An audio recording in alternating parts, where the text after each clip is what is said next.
भारतीय जनसंघ के संस्थापक डॉक्टर श्यामा प्रसाद मुखर्जी की जयंती पर राजधानी भोपाल में कार्यक्रम का आयोजन किया गया। बीजेपी प्रदेश अध्यक्ष हेमंत खंडेलवाल ने उनकी प्रतिमा पर माल्यार्पण कर श्रद्धा सुमन अर्पित किए।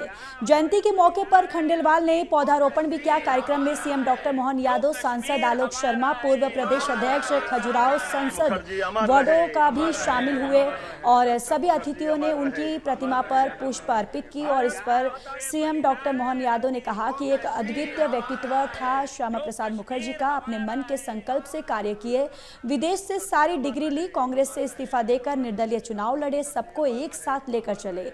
जब विभाजन की बात हुई तो मंत्रिमंडल से अलग होकर जनता पार्टी के साथ जनसंघ बनाया। उन्होंने अपने कार्यों से लोकतंत्र का परिचय दिया। एक विधान एक प्रधान रहेगा कहा। जम्मू कश्मीर के जाने के लिए जो पासपोर्ट लगता उसके लिए विरोध कर उसे बंद करवाया। डॉक्टर मोहन यादव ने कहा कि दो गलती कांग्रेस ने की और एक तो देश का विभाजन और दूसरा कश्मीर को अंधकार में डाल देना। ये पाप कांग्रेस ने किया। सीएम मोहन यादव ने श्यामा प्रसाद मुखर्जी अमर रहे के नारे भी लगाए।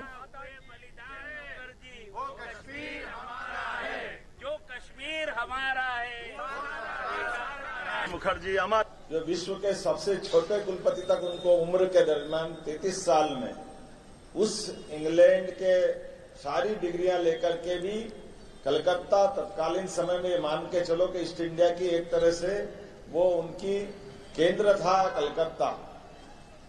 उस कलकत्ता के अंदर वाइस चांसलर बनकर के भी जिस ढंग से उन्होंने भूमिका अदा की और उसके बाद का जीवन भी हम सब ध्यान रखें कि मौका पड़ा तो विधानसभा में भी कांग्रेस से इस्तीफा देकर के निर्दलीय विधायक बनने का जिनमें मादा रहता है और उन्हीं के कारण से बड़े पैमाने पर जिनने ये भांप लिया था कि बंगाल का विभाजन करा करके और बंगाल के विभाजन के दरमियान भी उनकी बड़ी महत्वपूर्ण भूमिका है और पाकिस्तान के आसन्न संकट को संभालते हुए तत्कालीन समय के बंगाल के हिंदुओं को बचा करके देश के हिंदुओं के साथ रखने का जो उनका बड़ा योगदान था ये अद्भुत था।